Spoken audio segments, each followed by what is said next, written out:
नमस्कार दोस्तों, आज हम एक ऐसे विषय पर चर्चा करने जा रहे हैं जो न केवल जीवन का रहस्य खोलता है बल्कि हमें यह भी बताता है कि मनुष्य का यथार्थ स्वरूप क्या है। मनुष्य अक्सर ये सोचता है कि मैं कौन हूँ, क्या मैं केवल ये शरीर हूँ, क्या ये सांसें ही मेरा जीवन है, क्या ये जन्म और मृत्यु के बीच का सफर ही मेरी पूरी पहचान है। नहीं मित्रों, हम अभी तक वास्तविक व्यक्ति नहीं बने हैं। हम तो केवल उस व्यक्तित्व की खोज में निरंतर संघर्ष कर रहे हैं और ये संघर्ष अनंत है। आत्मा और अनंतता।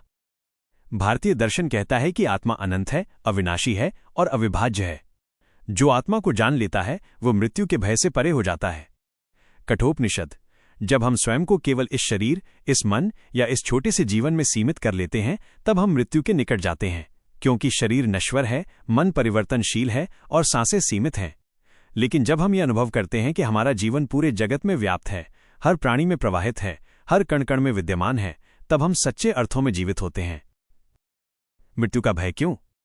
मृत्यु का भय इसलिए होता है क्योंकि हम अपने को छोटे दायरे में बांध लेते हैं। जब तक हम स्वयं को मैं और मेरा की दीवारों में बंद रखेंगे तब तक मृत्यु हमें डराती रहेगी। लेकिन जिस क्षण हम कह पाएंगे कि मैं सब में हूं, सब मेरा ही स्वरूप है, ये समस्त जगत ही मेरा शरीर है, उस क्षण मृत्यु का भय समाप्त हो जाएगा। तब हम कह सकेंगे जब तक एक भी जीव शेष है तब तक मैं जीवित हूं, जब तक एक भी परमाणु विद्यमान है तब तक मैं विद्यमान हूं। वास्तविक मैं कौन है? दोस्तों, वास्तविक मैं वह है जो कभी नष्ट नहीं होता। शरीर टूट सकता है, विचार बदल सकते हैं, समय बीत सकता है, लेकिन आत्मा न कभी जन्म लेती है और न कभी मृत्यु को प्राप्त होती है। गीता में श्रीकृष्ण ने कहा है, न जायते म्रियते व कदाचित नायम भूत्वा भविता वा न भूया अजो नित्यः पुराणो न हन्यते हन्यमाने शरीरे। अर्थात आत्मा न तो कभी जन्म लेती है न कभी मरती है, यह नित्य है, शाश्वत है, पुरातन है और शरीर के नाश होने पर भी नष्ट नहीं होती। अनंत आत्मा अविभाज्य व्यक्तित्व। एक महान दार्शनिक ने कहा था, अनंत का विभाजन कभी नहीं किया जा सकता। सत्य यही है, अनंत आत्मा को खंड खंड नहीं किया जा सकता।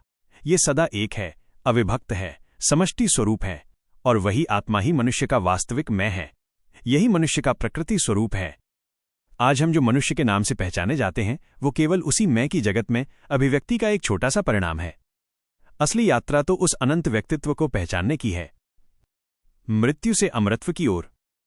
मृत्यु केवल तभी डराती है जब हम अपने को सीमाओं में कैद रखते हैं, लेकिन जब हम अनुभव करते हैं कि मैं केवल शरीर नहीं हूं, मैं केवल विचार नहीं हूं, मैं केवल सांस नहीं हूं, मैं वो हूं जो समस्त अस्तित्व में व्याप्त है, तब हम अमरत्व का स्वाद चखते हैं। जो मृत्यु को जान लेता है वही जीवन को जान पाता है। जीवन का सच्चा विस्तार। दोस्तों, सोचकर देखिए, क्या जीवन केवल अपने लिए जीने का नाम है? नहीं। जीवन का विस्तार तब होता है जब हम दूसरों के जीवन में प्रवेश करते हैं, जब हम दूसरों की खुशियों और दुखों में साझेदार बनते हैं, जब हम महसूस करते हैं कि दूसरों की सांसें भी हमारी ही सांसें हैं। स्वामी विवेकानंद ने कहा था, जिस क्षण तुम अपने को संपूर्ण जगत में व्याप्त अनुभव करोगे उसी क्षण मृत्यु तुम्हारे लिए समाप्त हो जाएगी। यही तो असली जीवन है, वही तो जीवित रहना है। सीमित जीवन है मृत्यु। यदि हम अपने को केवल छोटे छोटे भौतिक पदार्थों में, शरीर और इंद्रियों में सीमित कर लें तो यही मृत्यु है। लेकिन यदि हम अपने को असीम अनुभव करें, अनंत के साथ जुड़ें, तो यही अमरत्व है। आत्मा का वास्तविक अनुभव। आत्मा का अनुभव केवल विचारों से नहीं होता, इसे जीना पड़ता है। यह अनुभव तब होता है जब हम मैं और मेरा से ऊपर उठकर हम और सबका की भावना में जीते हैं। आत्मा की खोज भीतर से शुरू होती है और पूरे ब्रह्मांड तक फैल जाती है।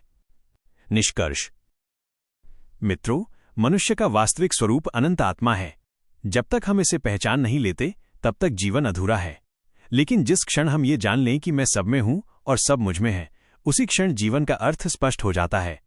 दोस्तों, यदि आपको ये विचार प्रेरणादायक लगे तो इस संदेश को अपने जीवन का हिस्सा बनाइए। और हां, यदि आप चाहते हैं कि ऐसे ही गहन और जीवन परिवर्तनकारी विचार आप तक निरंतर पहुंचते रहें तो हमारे चैनल को सब्सक्राइब करें, इस वीडियो को लाइक करें और अपने मित्रों के साथ शेयर करें। धन्यवाद। जय हिंद।